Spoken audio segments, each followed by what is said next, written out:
Gente, vamos para a segunda parte agora do evento, que vai trazer a nós a teoria do design inteligente. Que existe um criador, alguém que projetou todas as coisas, né? Que nada foi do acaso, tudo foi pensado e projetado de forma inteligente. Então, como diz o salmista, um salmo que a gente conhece tão bem e que tanto a gente lê, é o Salmo 19, um salmo de Davi, onde ele proclama o seguinte: ele diz que os céus proclamam a glória de Deus, e o firmamento anuncia as obras das suas mãos. Um dia discursa a outro dia, e uma noite revela conhecimento a outra noite. Não há linguagem, nem há palavras,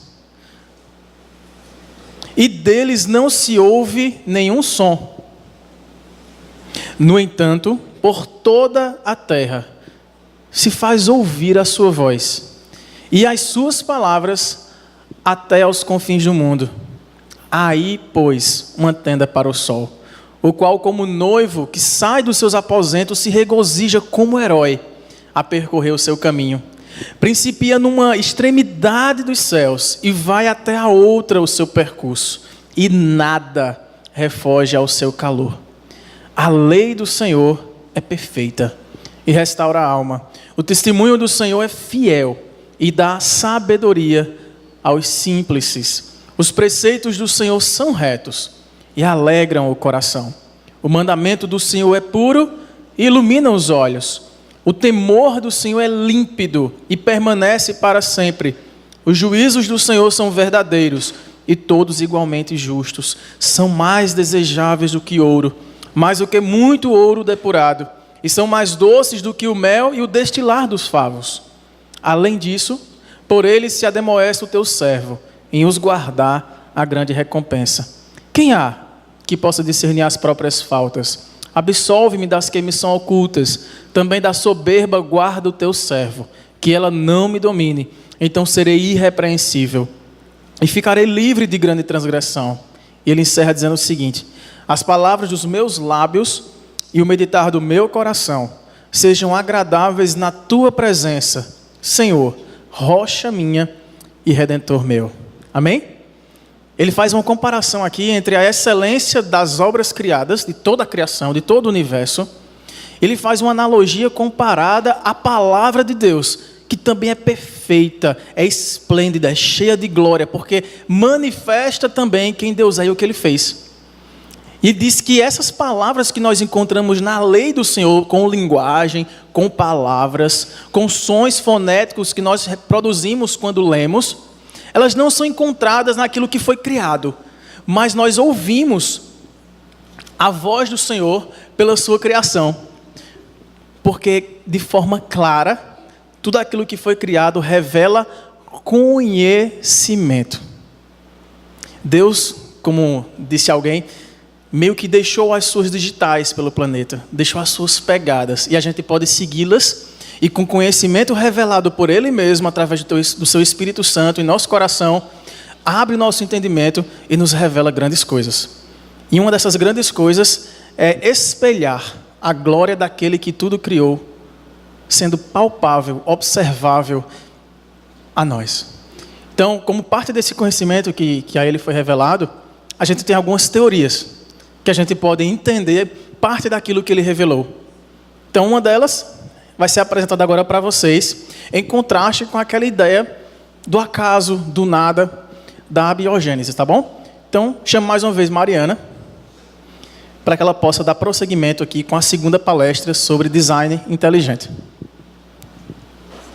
Então, eu sou meio senhorzinho aí, ó. Design por toda parte, evidências por toda parte, design inteligente, em quase tudo que eu vejo. Aqui na minha frente eu só vejo design inteligentes. Eu vou explicar agora por quê. Então, antes de mais nada, para depois seus coleguinhas evolucionistas que gosta de pegar um livro de biologia, achar que sabe de alguma coisa, vier para você e dizer assim: ah, mas você acredita na Bíblia, mas a Bíblia é um livro histórico que tem nada a ver com as coisas, nada. Aí, esse senhor se chama Ernest Mayr. Esse senhorzinho, sozinho, descobriu mais de 400 espécies. Ele tem um livro que eu sou fã do livro, comprei agora. Eu já tinha lido uma parte dele na minha graduação, comprei para eu ler. Ele não é cristão, ele é evolucionista. Mas eu gosto dele, porque ele é correto. Veja bem, ele diz que a filosofia da ciência tradicional, a filosofia da ciência que a gente faz, tem pouco ou nada a ver com uma biologia histórica. Isso porque nenhum princípio da biologia histórica jamais poderá ser reduzido às leis físicas e químicas. Em outras palavras, ele está dizendo o quê? Que não podem ser o quê? Testadas nem replicadas. A frase, nada em biologia faz sentido a não ser da luz da evolução, de Dobzhansky, está correta apenas para a biologia o quê? Histórica. Que ela não pode ser o quê? Explicada. Então, tudo faz sentido à luz da biologia se você não souber explicar. Aí você usa evolução para explicar. Em outras palavras, é isso que ele está dizendo. Então, a biologia funcional é o que a gente faz hoje. Eu faço experimento frequente dentro de um laboratório. E aí, se eu fizer, eu boto a metodologia no artigo. Em qualquer lugar deste planeta, alguém pode pegar e fazer igual. A ideia é essa. Mas a biologia histórica, ou a biologia evolucionista, do jeito que a gente vê hoje, é uma explicação não apropriada para as coisas. Por quê? Porque equivale a narrativas hipotéticas. O que é uma hipótese? É uma ideia que eu tenho e eu vou para o laboratório e eu tento provar. O problema é que ninguém estava lá no começo para saber como é que foi criada as coisas. Quem aqui já leu Nárnia? Pronto. Alguns de vocês vão entender. Não vou falar do filme, porque o filme já começa no meio da história. Para quem leu Nárnia sabe disso. Aslan andou por Nárnia e Nárnia começou a crescer. Inclusive, para quem não leu, vou dar um breve... É Gênesis todinho. A crônica de Nárnia, se você pegar a Bíblia, ele faz uma alegoria com Aslan sendo Jesus Cristo, tudo certinho. E aí ele diz que Aslan anda e tudo cresce. Aquele poste que vocês veem no filme é do primeiro livro, da primeira crônica, em que ele estava lá e trouxe um pedaço, carro da feiticeira, que soltou-se em Londres, trouxe um pedaço da barra. Quando Aslan andou, nasceu o poste. Até poste nasce com Aslan. Mas dá para provar que Aslan andou e nasceu um poste? Não, porque é história. Eu tenho uma hipótese que pode ter sido Aslan que trouxe a luz. É uma hipótese que eu não posso corroborar do passado. Você entende isso? Então, utilizam-se cenários imaginários do que vale qualquer coisa. Pode ser o Superman chegando, pode ser Deus entrando aqui e fazendo tudo em 6 dias. Porque isso é uma alegoria imaginária. Não dá para voltar no passado. Alguém tem uma máquina do tempo aí que, se tiver, eu estou afim de ir lá atrás. Porque meu sonho era ver um dinossauro. Não vou mentir para vocês. E o final seria a seleção natural, filogenia, especiação e etc. São conceitos e não leis naturais. Muito embora eu ache que seleção natural deveria ser uma lei, eu, Mariana, acho isso. Por quê? Porque a gente vê a vida sendo selecionada, não vê, gente? Volta e meia você vê na TV os caras dizendo assim: o espécie está em extinção. O espécie está sendo... Aí eles botam em cativeiro e botam os bichinhos para reproduzir, não é assim? E aí deixa de estar. Então, especia, dependendo do... Mas o problema, a pergunta não é especiação. A pergunta é, seleção natural gera coisa nova? Porque que ela existe, eu sei que ela existe. Mas será que ela traz à vida coisa nova? Essa é outra questão. Então, isso são conceitos e não leis da natureza. Então, essas duas, dentro do pensamento evolucionista, eles ligam o passado, das origens, com o presente, que é o que a gente faz no laboratório. Então, o cientista busca das origens o conhecimento científico mais narrativas históricas. E aí você tem o que a gente chama de filosofia das origens. Então, essa aí é uma análise crítica epistemológica, é um nome bonito, né? E comparativa dos modelos de origem. Então, você vai ter um modelo criacionista, você vai ter um modelo evolucionista, você vai ter um criacionismo bíblico, vai ter outros tipos de criacionismo que não são bíblicos, como o pessoal da Índia, que acha que um Deus veio, soprou, deu de presente a terra para outra deusa. Isso é um criacionismo. Sendo que é um criacionismo hindu. Mas a gente vai chegar lá. Então, a ideia é que é empírico. O que seria uma coisa empírica? É uma coisa, é um importante paradigma da metodologia, porque o que é empírico é fácil de ver. Limita-se a investigação daquilo que é passível de acontecer. O que isso quer dizer? É empírico eu dizer que se eu soltar um lápis ou o microfone, vai cair onde? No chão. Porque é empírico, porque existe a lei da tudo que está em cima, infelizmente. Eu queria voar, não vou mentir. Então você vai ter teologia que procura caracterizar a existência da vida de acordo com quem? Com um Criador, que neste caso é Deus, no caso da teologia bíblica. E aí você vai ter a teologia natural, que considera Deus uma essência, que aí entra budismo, que não é um Deus só, pode ser mais de um. E aí você não tem uma teologia bíblica, você vai ter uma teologia geral, certo? Além disso, você vai ter o naturalismo, que é o que é mais fantástico. Hoje, todo mundo que é ateu é naturalista. Então, o naturalismo é o conhecimento das primeiras causas e dos princípios do mundo natural sobre as perspectivas exclusivas de fenômenos naturais. Não existe nada sobrenatural, só existe o natural. 2 mais 2 são 4. Inclusive, eu lembro, teve um rapaz que falou para mim que ele gosta de matemática. Até hoje, eu queria entender o que é um número imaginário. Porque eu lembro no 3º ano que ele botava um izinho lá. E eu quase reprovo matemática, porque até hoje, eu disse a vocês, sou uma pessoa lógica. Se ele não existe, não existe, velho. E o professor queria que eu fizesse um cálculo com um número que não existe. Ele não existe, minha filha. Eu digo, então por que eu tenho que estudar se não existe? Mas enfim, ele mandou estudar, eu tive que estudar, eu colei, não vou mentir. E essa parte não rolou, velho. Não deu, não.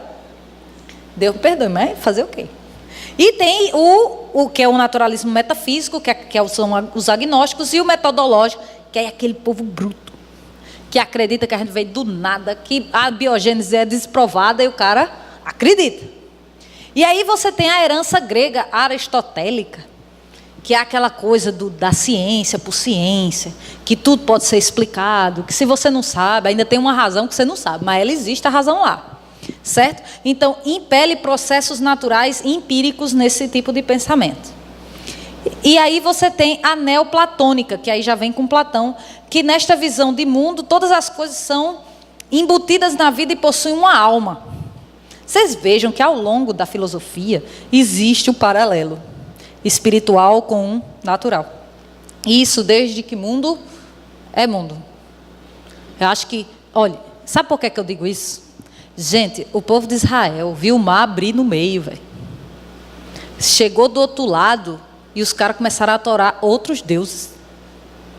Velho, você viu o mar abrir no meio e você ainda adorou outros deuses? Tu imagina o resto que não viu? E aí nós temos o mecanismo teológico, que é a versão original, todas as partes do universo se engrenam em elementos de grande quantidade, e aí você tem uma ação sobrenatural, certo? E aí você tem o materialismo no mecanismo, e aí você vai ter o materialismo que você vai ter que ter uma resposta via processos o quê? Naturais. Vocês veem que desde o início a observação e experimentação é uma coisa. O resto que vem depois são as pessoas e como elas interpretam o que estão vendo. Vocês entendem isso? Isso é interessante porque vai entrar design aí. Então, você tem o criacionismo, você vai ter, por exemplo, criacionismo islâmico, você vai ter design inteligente, você vai ter criacionismo progressivo, evolucionismo teísta, que são os cristãos que acreditam na evolução.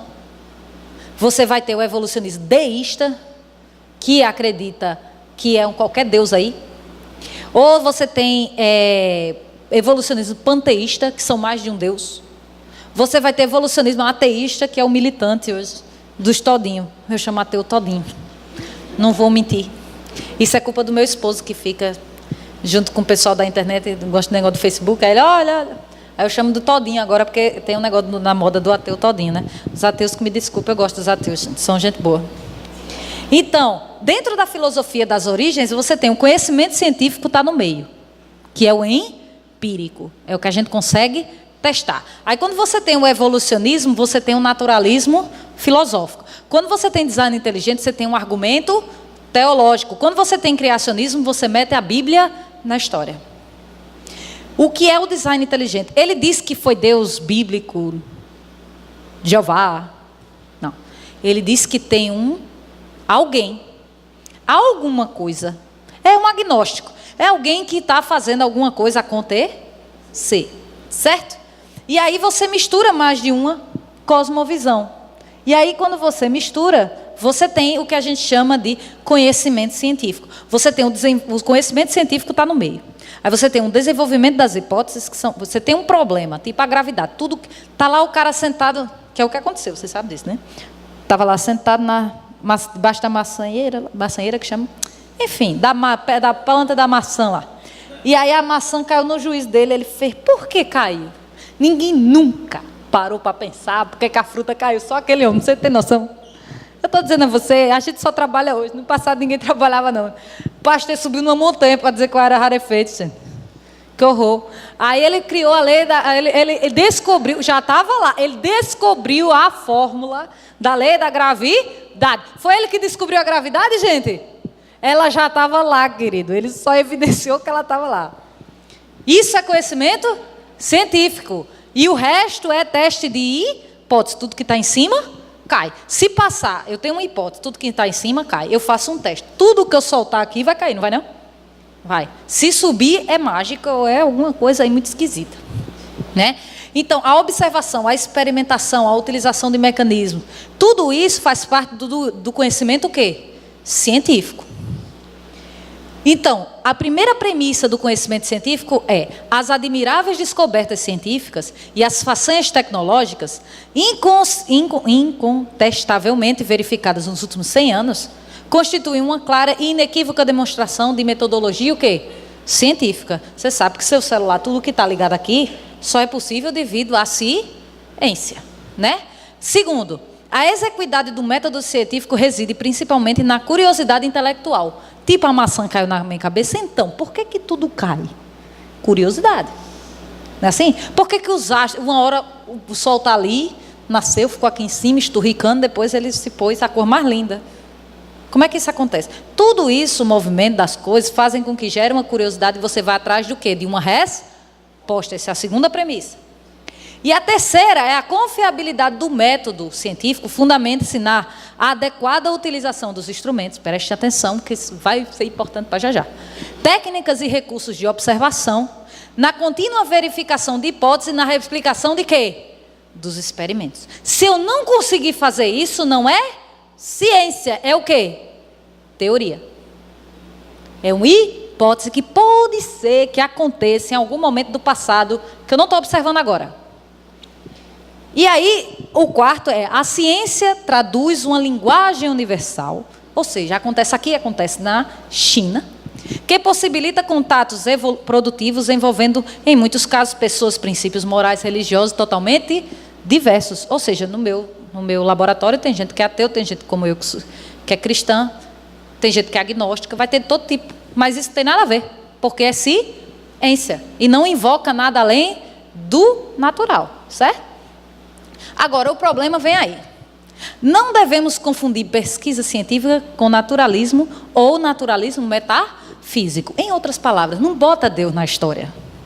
Então, em inglês, isso aí está dizendo, se Deus existe ou não, essa questão não é ciência natural.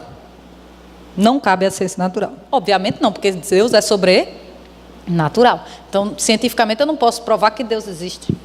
Nem que Deus não existe. Quando esta premissa fundamental de que Deus não existe é importante ou não, é desrespeitada, a própria pesquisa científica é desvirtuada. Porque você só passa a olhar a vida de um parâmetro, que ela surgiu do nada. Sendo que quando a ciência mostra, a vida mostra que tem coisas que não poderiam ter surgido do nada, aí o parafuso do povo gira. Que a gente chega no design inteligente agora. Então, o que seria uma lei? A lei é uma regra com base em algum fenômeno que ocorra regularmente e é observada por todo mundo. Ou seja, eu gosto muito da gravidade. Eu gosto de imaginar que a gente está... Vocês já imaginaram que a gente está solto no espaço? Não pensa muito nisso não, que você fica dodói. Se a Terra cai, velho, não tem fundo. Você está solto. A única coisa que prende a gente aqui onde a gente está é a gravidade. É um fenômeno observável para todo mundo, menos para o Superman. Ele consegue, e os aviões e algumas coisas que voam aí, tipo drone. Mas ele desafia a lei da gravidade com uma força igual no lugar oposto. Para quem sabe física, isso é física. Faz voar porque é física e matemática. Então, como lei, a gente tem nosso querido lá que descobriu a gravidade, que já estava lá, mas ele resolveu fazer uma equação para a bichinha, né? E aí a gente tem o que é uma teoria. É uma síntese aceita num vasto campo de conhecimento, consistindo em hipótese não necessariamente falseável. O que é que a gente diz que é falseável? Que eu posso ir no laboratório e replicar. Aí eu digo se é falso ou se é verdadeiro. Então eu afirmo que 2 mais 2 são 4. Aí vai lá um matemático para testar se é 2 mais 2. Aí diz, não, são 4. E aí é falseável. Eu estou dando um exemplo assim bem... Mas, por exemplo, se eu disser, o que é que eu faço? Eu pego uma espécie de cogumelo no campo, eu descrevo ele todinho, com todas as células que ele possui. E aí eu descrevo ele, boto no artigo científico e jogo. E digo, isso aqui é uma espécie nova, batizo, dou até nome a ela. E aí pode vir um cara lá da China e dizer, não é nova não, eu já descobri essa danada aqui, ó. É essa aqui. Aí é falseável ou não. Então o que eu faço é uma hipótese daquela espécie ser nova. Se ela for falseável, ou seja, se corroborar até o dia que ninguém descobrir, ela vai ser nova. Então é falseável ou não é? É testável. Eu olho outra espécie e comparo. Não, isso aqui é diferente. Não, isso aqui é igual. Então essa aqui é a mesma dessa. Isso é falseável. Pode-se ver e tocar. Certo? Mas a hipótese não. Como a teoria não, porque, teoria da relatividade. Antes achava que era mentira, agora já é verdade. Daqui a pouco vai ser mentira de novo, ninguém sabe. Porque ninguém estava lá. Para quem assiste Big Bang Theory, estava a teoria das cordas aí, né? Da origem do universo. E agora até Sheldon desistiu. Quando Sheldon desiste de alguma coisa, é melhor você não acreditar mais naquilo. Quem é os nerds sabe do que é que eu estou falando. Então, antes você achava que tinha um gerador de universos, os universos iam saindo de bolo. E aí tinha uma teoria das cordas, quando as cordas se tocavam, saía um Big Bang. Enfim, é uma teoria porque ninguém viu as cordas, ninguém viu o gerador de universo, a gente é um dos multi-universos. Ninguém nem sabe se existe mais de um. Ninguém nem sabe o que é que tem daqui a 3 galáxias. Então são teorias que pode ser calculada, daí você falseia, outro vem faz um cálculo esquisito e desfalseia, e assim é a ciência. E aí, a grande questão é, processos naturais e leis da natureza seriam capazes de gerar tudo o que a gente vê? Ou seja, raios gerariam bactérias, por exemplo, capazes de se replicar? Aí eu faço uma pergunta bem ridícula, mas para vocês entenderem como isso é complicado. Você está andando na praia no domingo de manhã, e você encontra isso aí. Oi. Isso aí. Aí você vai dizer, você tem 2 explicações para isso aí, querido. Tem outra não. Ou foi alguém que fez, ou foi o processo das marés de subir e descer, que fez. Porque do nada, isso não surge. Olha, presta atenção, não é um morrinho, tem escada, tem pico, tem até janela, olha. É chique. Então, das duas, uma, querido, ou a maré que estava ali dos barquinhos bateram aí e fizeram isso aí, ou alguém fez. A minha pergunta é, processos naturais e leis da natureza geram isso? Será? Aí você diz, mas Mariana, pera, tu está brincando comigo. A ideia que tu está me dizendo é que na vida tem esse tipo de engenharia, tem mais massa do que isso aí. Eu quero dizer que a engenharia da vida é tão mais massa do que esses prédiozinhos. Chega a dar vontade de chorar. Então, a ideia, vocês vão entender, eu já dei palestra, chorei, é sério. Porque as obras do Senhor são lindas, amém? É lindo demais. Eu lembro que eu estava vendo uma vez, vocês não vão entender nada, mas eu vou falar mesmo assim. Eu estava vendo o negócio da membrana da mitocôndria, ela tem um gerador de prótons que dá energia à célula, através da respiração celular. E aí a professora mostrando as cratracas, tudinho dos bichos assim girando. E eu assim, aí uma amiga minha, que é católica, fez, tu tá vendo Deus? Eu digo, em tu não tá não? Olha que chique, gente. Isso é lindo. Minha gente, era uma usina nuclear. Que usava próton, minha filha. Olha, eu disse aos meus alunos de bioquímica, se vocês quiserem ganhar rios, eu dou a ideia, eu dou 5% do que vocês ganharem, eu só quero 5%. Porque se você gerar energia daquele jeito, você não precisa mais de botar gasolina, água, nada. Com a energia do fóton, da luz, você faz. E aí, de noite, você guarda na bateria. Ainda é melhor do que uma placa solar. Porque uma placa solar não anda um híbrido. Você anda uma Ferrari com a energia que a célula produz. Ou até mais, um foguete, se brincar, da quantidade de energia produzida.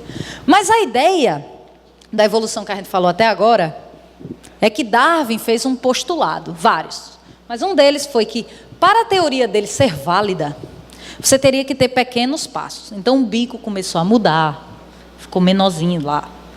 A asa começou a modificar, o pássaro deixou de voar, perdeu umas patas lá, perdeu um dedo, e aquilo ali foi vantajoso. Mas você teria que ter pequenos passos para aquilo acontecer. Sendo que o pessoal viu que a microevolução, que são essas pequenas modificações, tem as borboletas. Você tem umas borboletas mais amarelinhas, você tem umas mais rosinhas, você tem umas chamuscadas. Desculpa. Foi o Guaraná. Tem uma chamuscada de amarelo com umas pintinhas marrons, lindas, enfim, tem um monte. E aí você vê que elas são diferentes. A isso a gente chama de microevolução ou adaptação. E aí ele viu que a microevolução existia, mas os pequenos passos não tinham no registro fóssil, como Darwin disse. Darwin disse no livro dele, eu copiei aqui, eu vou botar até a página. Ele disse, vocês vão encontrar ao longo das escavações que vai existir mais fóssil transicional do que fóssil como nós, assim, vivo, pronto, inteiro. Vai ter mais entre a gente e o macaco, por exemplo, do que a gente e os macacos no registro fóssil. O problema é que isso, depois de 100 anos, não aconteceu. 100 anos de escavação, quase nenhum fóssil transicional. Aliás, nenhum. E aí vem o pessoal da paleontologia e diz o seguinte, não há evidências dessa evolução gradual. O que há no registro, na verdade, são saltos. Então, sabe aqueles negocinhos que você vê o peixinho saindo da água, porque a peixinha diz, vamos ter uma conversa, aí o peixe sai e vai andar? É tipo aquilo mesmo que eles estão achando que aconteceu. Sabe o que vocês riram quando eu disse que Ariano Suassuna era um gênio? O que foi que Ariano Suassuna disse? Vamos virar um pau baixo, outro de fêmea, pluft. Não tem registro dos pequenos passos, só tem do salto. E aí, depois estava cansado de ser molécula, virou peixe. Depois de peixe, saiu do mar. Homem! Aí ele diz mais, eu acho ele fantástico. Achava, né? Ele fantástico. Ele diz assim, homens, ele pega um pegador de roupa. E fala assim, homem, você deu os pedaços para um chimpanzé, que ele não faz. Deu 1 milhão de anos, ele não faz. Olha o negocinho engenhoso, você aperta, ele abre. Você solta, ele fecha. Eu não vou nem falar da nona sinfonia de Beethoven, que é para não humilhar os macacos. Isso não sou eu, foi Ariano Suassuna que disse. Ainda tem um amigo meu, biólogo, que diz, ele não sabe do que está falando. Eu digo, o homem já viu tudo da vida. Quem não sabe sou eu. E aí, lembra das águas termais? Quem foi o rapaz da piada? Cadê o... Ali, das águas termais. Então, o pessoal começou... Vou quebrar tudinho que eu disse antes. Desafiaram a sopa primordial com a explicação básica da origem. Os próprios evolucionistas, não são os cristãos, não. Os caras disseram assim, apesar das falhas existentes no fundo dos oceanos, a ideia dos anos 80 da sopa primordial ainda persiste como um pensamento sobre a origem geral da vida. Porém, mas a sopa não é capaz de produzir energia vital, ou seja, moléculas bioquimicamente o quê? Ativas. Então não adianta. Se eu não tenho molécula ativa, eu não tenho nada. Aí cai a sopa primordial. Aí cai os fósseis. Todo mundo fala dos fósseis. Aí, eu vou dizer um negócio a vocês que eu duvidei do meu professor, mas vai que ele falou a verdade, eu não vou julgar. Chegou uma vez, eu fui dar aula de paleontologia. E na UFPB, a parte de paleontologia é cheia de fóssil. Teve uma irmãzinha cristã, que antes da minha turma, chegou lá e disse assim, professor, eu vou fazer sua disciplina, mas eu não acredito em fósseis. Aí ele disse assim, criança, olha essa sala. Só tinha fóssil. Sim, professor, estou vendo, mas eu não acredito. Eu disse, criança, não. Então, queridos, por favor, fósseis existem, tá? E isso não tem nada a ver se Deus existe ou não. Eles só existem, certo? Inclusive até tem fóssil vivo. O Selacanta era um, a Samambaia é outro. Depois, outro dia a gente conversa sobre isso. Mas eu quero que vocês entendam que a formação de um fóssil é um negócio extremamente espetacular e raro de acontecer. Porque para você ter fósseis, a parte dos fósseis, por exemplo, você vai ter tipos de fósseis. Aí você tem os fósseis inteiros, como o do Jurassic Park lá, ó. E aí você tem aquele mamute que foi encontrado congelado, tinha até comida na boca, que inclusive deu origem àquele filme Um Dia Depois de Amanhã. Foi dessa ideia aí. Congelou bem ligeiro. Há outro tipo de fósseis, são fósseis com parte alterada. Você perdeu umas partes ao longo do caminho. E aí você também tem os fósseis molde. Que, por exemplo, aqui você tem a folhinha caiu e deixou o molde dela lá. Que legal, né? E aí você também tem outro tipo de molde. E você tem os vestigiais. Isso sim é um vestígio, tá? Não serve para nada. Aqui em Sousa tem isso aqui. Quem já foi em Sousa ver o Parque dos Dinossauros? Não tem dinossauro, só tem as pegadas, mas tá lá. E ainda teve um sem juízo que roubou uma. Eu digo, por quê? A pessoa invade um parque e rouba uma pegada de um bicho desse. Enfim. Mas aí está o que é vestigial. O problema, minha gente, é que para formar um fóssil, são condições extremamente especiais. Não era para existir fóssil, por uma condição básica. Quem aqui já deixou carne apodrecer na vida? Alguém já deixou? Ninguém nunca viu uma carne podre dentro de casa, assim, uma fadinha? Todo mundo já viu. Então, forma fóssil daquela carne, gente? Porque as bactérias vêm comer, né? Assim, ó, os funguinhos lá, o pão. Todo mundo já viu um pão mofado, não já? Porque não tem fóssil de pão, porque o pão degrada. De bicho não tem fóssil, porque os bichinhos comem.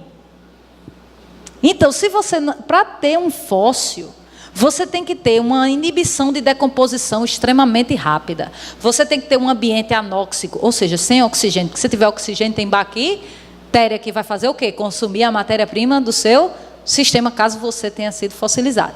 No terceiro caso, é um enclausuramento em sedimentos de alta pressão.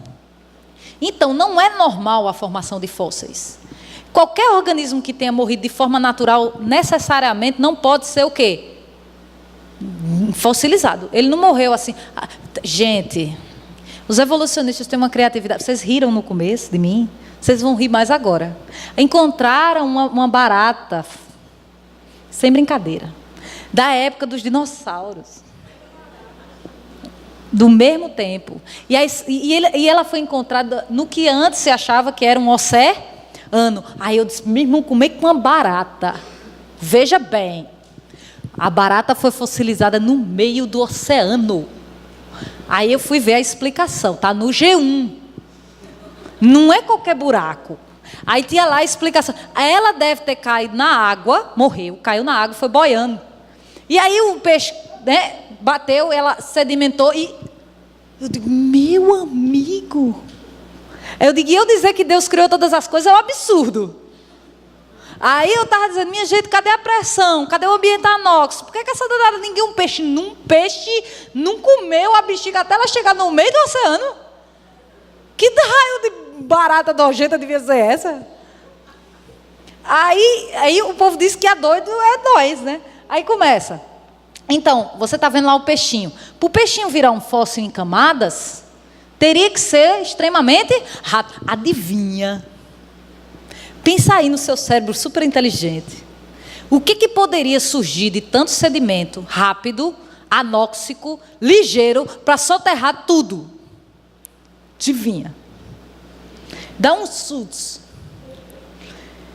Vocês sabem o que aconteceu no dilúvio? Vocês já assistiram Noé, tirando a parte loucura? Saiu água de cima e de baixo. Meu amigo, era água. Aí o povo diz assim, sim, onde é que foi parar a água? Dentro de novo. Abriu a crosta terrestre, a água desceu. Como desce pelo ralo, filho? Ligeiro. Daí formou-se os oceanos e dividiu os continentes. Foi tão pau a quebra de água que gerou continentes. Adivinha de onde é que veio o soterramento rápido? Por que você encontra espécie de peixe fóssil? Significa que a maré desceu, o peixe ficou lá e ficou o fóssil dele lá, gente? Não, porque você vai na praia, você vê os fósseis de peixe na praia, você não vê. Você vê as mosquinhas tudo em cima dos bichinhos, não é assim que você vê na praia?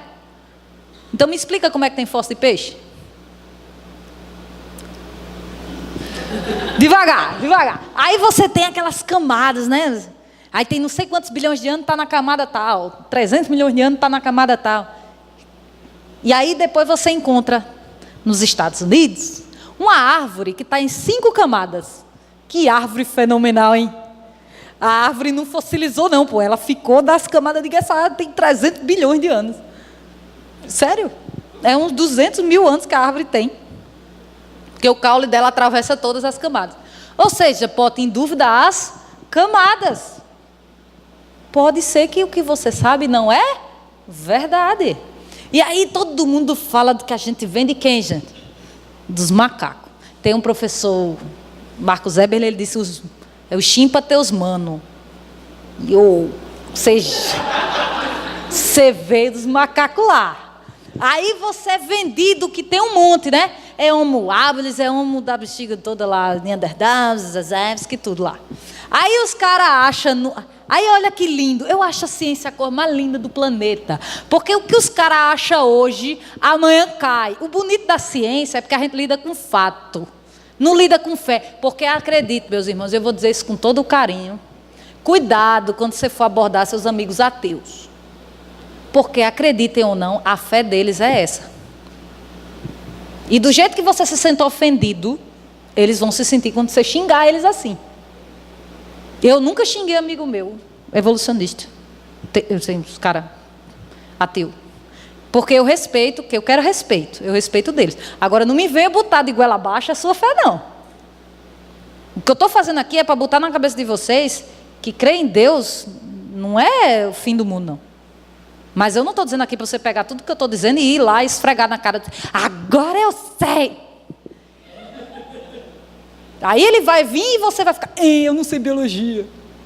Não faz isso, certo? Então os caras estavam lá numa caverna e acharam os 5 crânios, que é o nomezinho, deixa eu ver aqui o nome.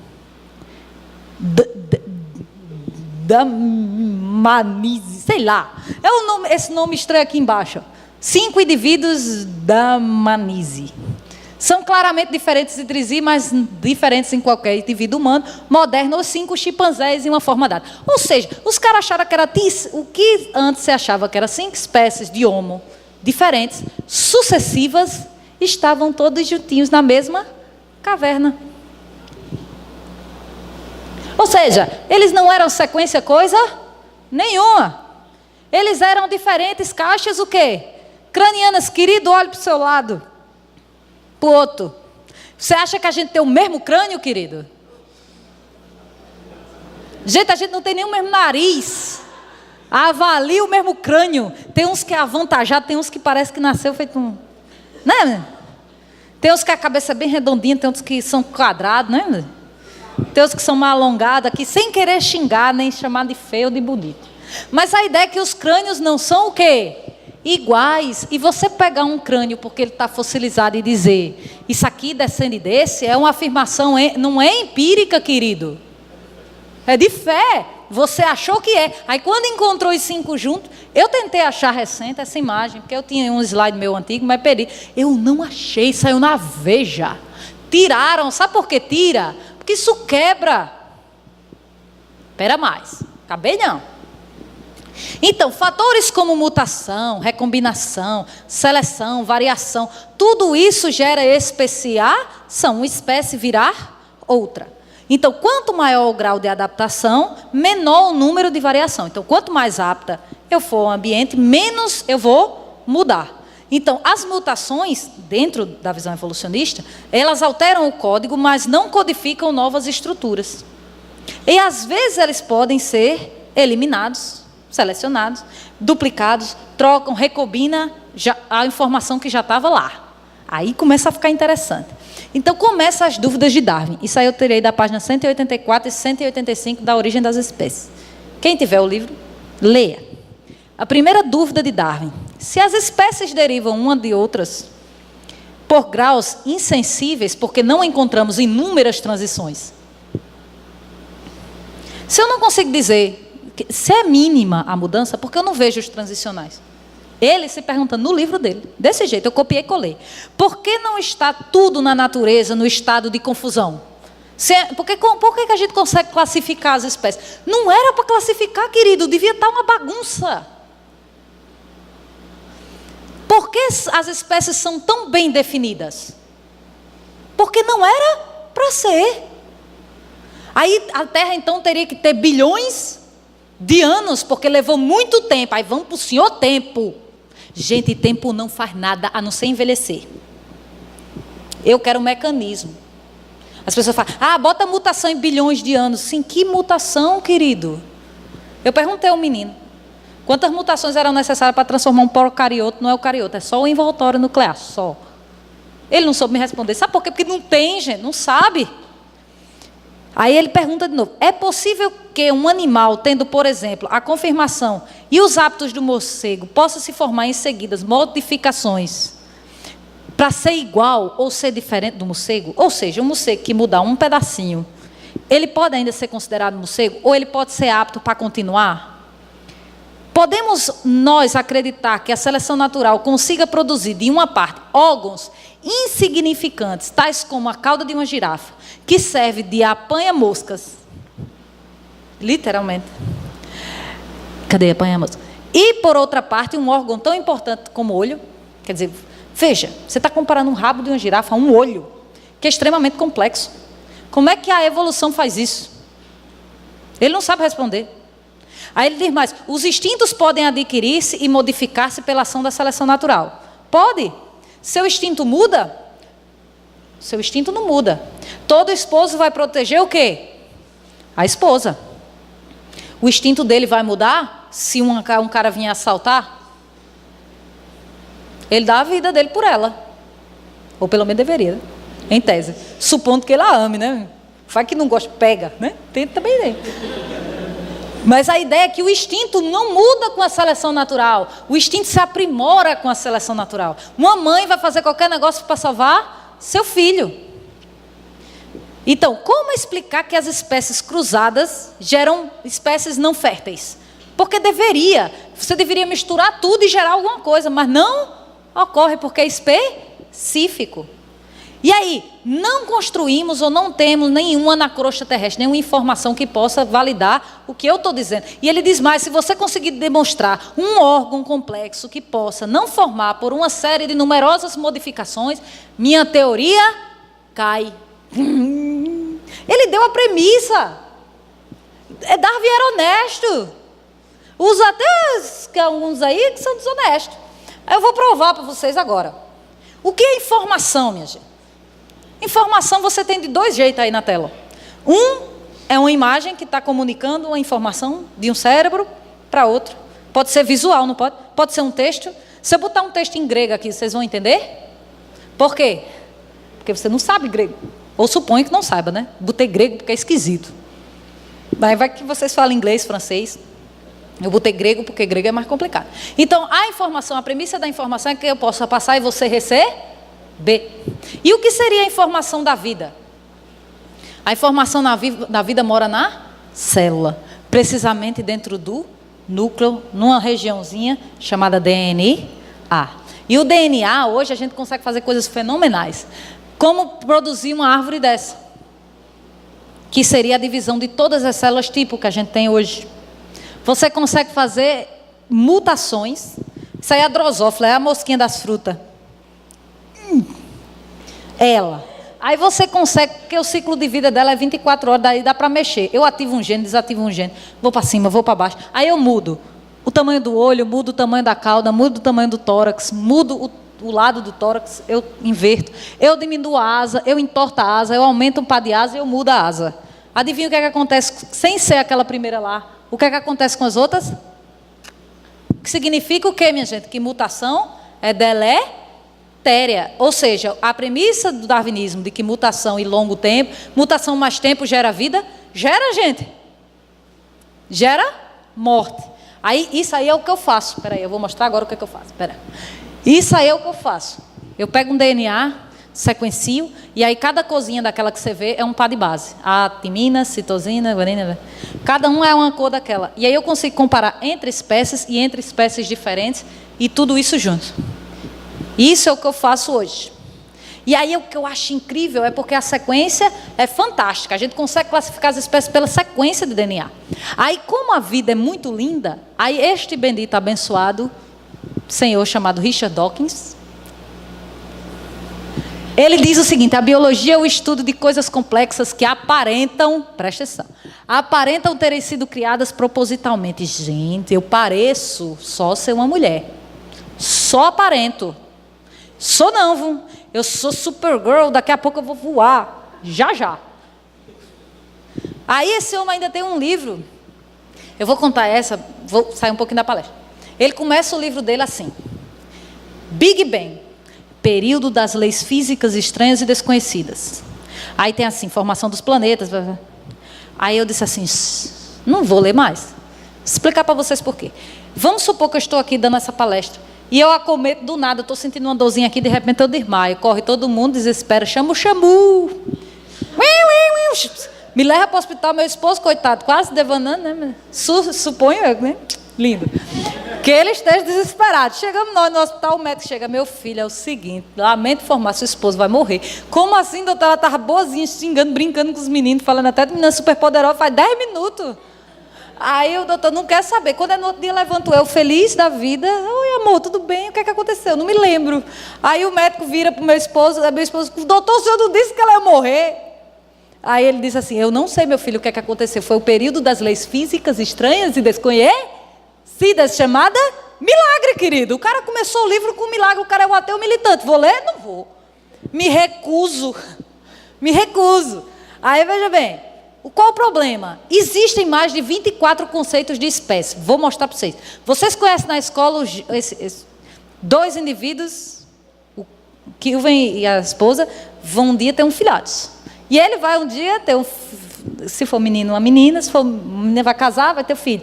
E aí é o conceito biológico de espécie. Mas eu posso me encontrar um cogumelo no meio da mata, descrever só a morfologia dele, comparar com tudo que existe e dizer que ele é uma espécie nova. E aí eu estou usando o conceito morfológico de espécie. Se eu pegar o DNA dele, sequenciar e ver que não tem nenhum DNA no mundo igual dele, eu posso dizer que ele é novo, é uma espécie nova. E eu estou usando o conceito filogenético de espécie. Eu posso dizer que, devido à ecologia, o hábito dele, ele é diferente de outro fungo, porque eles são iguais morfologicamente, mas um está em madeira e outro está no solo, e aí eu digo que eles são espécies diferentes. Daí eu uso o conceito ecológico de espécie. Querido, a gente não sabe nem o que é espécie na biologia, quanto mais como é que elas se originaram, querido.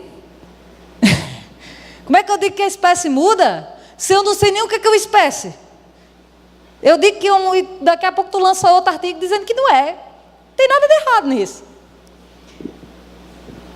Então, aí você tem a historinha lá. Está lá a bactéria, seme ela, e aí vamos fazer umas bactériazinhas, tal, pá. Aí eles vão lá, fazem uma conjugação, aí vira lá uma super bactéria, que todo mundo tem medo das bactérias, daí tem UTI por causa disso, né? Mas a minha pergunta não é essa, porque isso ocorre. O problema é, deixou de ser bactéria, querido? Ela é um Superman. Não interessa. Ela ainda é uma bactéria. Eu quero uma bactéria virar um protozoário. No dia que isso acontecer, aí a gente conversa. Certo? Então, porque para este computador virar o Skynet do Exterminador do Futuro, precisa de quê, meu povo? De inteligência. Não é assim? E aí você tem quem? Steve Jobs. Outro. Quem é o outro? Bill Gates. Aí Bill Gates diz um negócio que eu acho fantástico. Depois que o projeto Genoma saiu, Bill Gates disse o seguinte: o DNA é como um programa de computador, mas muito mais sofisticado do que qualquer coisa já criada neste planeta. Criada. Não foi seleção natural, não. Aí os caras vão e comparam o genoma, pega um computador mais top que tem. Pensa num computador top. É mais top do que você está pensando. E compararam com Escherichia coli, que é uma bactériazinha. Compararam o DNA dos dois. Mas ó, os caras dizem assim, ó, contudo o sistema de evolução biológica está sujeito à seleção natural. Mas o computador precisa do arquiteto, querido. Eu não posso comparar a Deus com o Zé Buchinho. Não dá. Eu comparo um computador que é criado com algo que é seleção natural, tem que ser um... Porque no dia que meu pendrive virar um Apple, um celular Apple 7, 8, sei lá, aí sim, querido. É seleção natural. Vou deixar o meu computador no sol, levando chuva, temperismo, para ver se ele vira um Mac. Vai que. Não é assim, é assim? Não é. Aí, mas ainda não é mais legal. O que é legal é o que eles descobrem depois. Eles descobrem que... Vou dar uma linguagem bem normal assim, para poder nós entender, tá? Mas a ideia é que o que seria o hardware, que é os pedaços do computador. O computador tem mais do que a Escherichia coli. O meio, que seria os programas, o software em si, teria mais software no sistema que eles usaram do que na bactéria. E o problema foi que a produção de informação do computador é 10 vezes menor do que uma bactéria. O que isso quer dizer, querido? Que a vida não precisa de muita informação para gerar uma grande quantidade de informação. Botou os computadores do Mac tudo no bolso e deu uma volta. Só quer dizer isso. E é uma bactéria. Eu não estou falando de você não, porque você é chique. Você é mais pau do que uma bactéria. Certo? Sabe qual é o problema disso? São as implicações científicas. Vocês já ouviram falar do pré-cambriano? Da explosão cambriana? Quando numa era geológica simplesmente... Gente, acharam trilobita. Vou explicar para quem não entende. Os trilobitas foram os primeiros animais do pós-cambriano. Já tinha vértebra. Sabe o que é que os caras encontraram? Um trilobita vivo hoje. Eu vi o vídeo dele andando. É capaz de eu já ter visto um e não saber que era. Mas sabe qual é o problema disso? Se a vida... Veja, na ideia do Darwin e do neodarwinismo, é que as mutações pequenas e pontuais gerariam pequenos passos, no máximo um salto. O problema é eu ter uma bactéria, querido, e formar um bicho com vértebra. Já foi na otocorda, já deu um salto de monstro. Você está entendendo o que eu estou falando? Imagine que essa era é um relógio de 12 horas. Você tem bactéria. Eu sou o relógio, tá? Que é 12. Bactéria. 2 minutos para acabar, surge bicho já com vértebra. Pô, velho. E a fé errada é a minha? Sério mesmo? Para cá. Então surge toda a vida que a gente conhece no Cambriano. E aí a gente tem as mutações, né? E aí você tem as mutações pontuais. E aí são pequenas modificações, não é muita não. Ao longo de bilhões de anos muda e dá legal depois. O problema é, por exemplo, a anemia falciforme. Quem já ouviu falar da anemia falciforme? Muda a conformação da hemácia. Aí o pessoal diz assim, mas é uma vantagem. Porque quem tem anemia falciforme não pega AIDS. Grande coisa, com 30 anos a pessoa morre. Vantagem. Yay! Problema de mutação, gente, é que faz o quê? Dá um NIL no sistema. Obrigada, Lin. Vai dar pane no sistema. Então, começaram a descobrir que até as árvores geológicas, aquelas árvores filogenéticas que eu fiz lá, que eu disse que eu faço, é uma ilusão. Essa revista é A1 de biologia. Não é qualquer eu que estou falando, não. É os caras que fazem os livros que eu estudo, que está dizendo que não existe. Gente, o que é design inteligente? Prometo que agora vai ser super rápido. Design inteligente nada mais é do que eu ver projeto, design na vida. É uma teoria científica que nada mais é do que desprovida de um compromisso. Eu não tenho que provar que é Deus Jeová, não. Eu tenho que provar que foi criado. Só isso. Se eu provar que foi criado, já caiu a evolução já. Você está entendendo isso aqui? Então, detecta informação e como ela é transmitida. Então, o vídeo pode ser que eu passe no final. Mas a TDI, ela defende que devido à complexidade da vida, a vida não teria surgido através de processos naturais e leis da natureza. Ela tem um design para começar. Porque a informação precisa ser o quê? Codificada. Lembra do computador? Não é 0 e 1? O seu DNA são 4 pares de base, querido. É mais pau do que o computador. Tudo que você está vendo aqui é base de 0 e 1. O seu DNA são 4 pares de base. É o dobro. Já imaginou? Você é mais pau do que a Apple. Chupa a Apple. Então, a complexidade, ela é irredutível. Então, eu digo, por exemplo, isso aí é um flagelo de uma bactéria. Isso não é uma produção. Querido, isso tudo que você vê que parece umas catracas, umas roldanas, é proteína. Não é chique?